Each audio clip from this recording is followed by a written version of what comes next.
Hi all. இன்னைக்கு இஃப்தார் serious தான் பார்க்க போகிறோம். வாங்க என்னென்ன பண்ணலான்னு பார்க்கலாம்.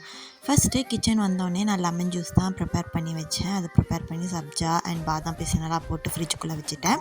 நெக்ஸ்ட்டு முட்டைக்கோஸ் வச்சு வடை மாதிரி பண்ணலாமேன்னு சொல்லி அதுக்கு தான் ப்ரிப்பேர் பண்ணிட்டு இருந்தேன். ஃபஸ்ட்டு முட்டைக்கோஸை நல்லா பொடி பொடியாக கட் பண்ணி அதில் மைதா, கார்ன்ஃப்ளவர், மிளகு பொடி, மல்லிப்பொடி, மசாலா பொடி அண்ட் தேவையான அளவு உப்பெல்லாம் போட்டு ஃபஸ்ட்டு ட்ரையாக நல்லா மிக்ஸ் பண்ணி வச்சுக்கலாம். அதுக்கப்புறம் லைட்டாக தண்ணி தெளித்து வடையோட பதத்துக்கு மிக்ஸ் பண்ணி ஒரு 1/2 hour நம்ம அது தனியாக மாற்றி ஊற வச்சிடலாம். அண்ட் அது ஊறதுக்குள்ளே அடுத்த வேலையெல்லாம் பார்க்க ஆரம்பிச்சிட்டேன். அதுக்குள்ளே கஞ்சியும் வந்துருச்சு, அதை உரமாக வச்சாச்சு. நெக்ஸ்ட்டு ஃப்ரூட்ஸ் எல்லாம் இருந்துச்சு, அதெல்லாம் கொஞ்சம் கட் பண்ணி ரெடி பண்ணி வச்சுக்கிட்டேன். அப்புறம் பார்த்திங்கன்னா வடையும் இருந்துச்சு. நெக்ஸ்ட்டு நான் ஃப்ரூட் கஸ்டர்ட் ஆல்ரெடி ரெடி பண்ணி வச்சுருந்தேன், அதையும் எடுத்துக்கிட்டேன். அப்புறம் நம்ம ஊற வச்ச மாவு ரெடியாக இருக்கும். ஃபஸ்ட்டு ஒரு கடாயில் எண்ணெய் ஊற்றி அந்த மாவை வடை மாதிரி தட்டி எண்ணெயில் போட்டு நல்லா பொரிச்சு எடுக்கலாம். சிம்மில் போட்டு பொரித்தோம் அப்படின்னா 2 சைடும் நல்லாவே வந்துடும்.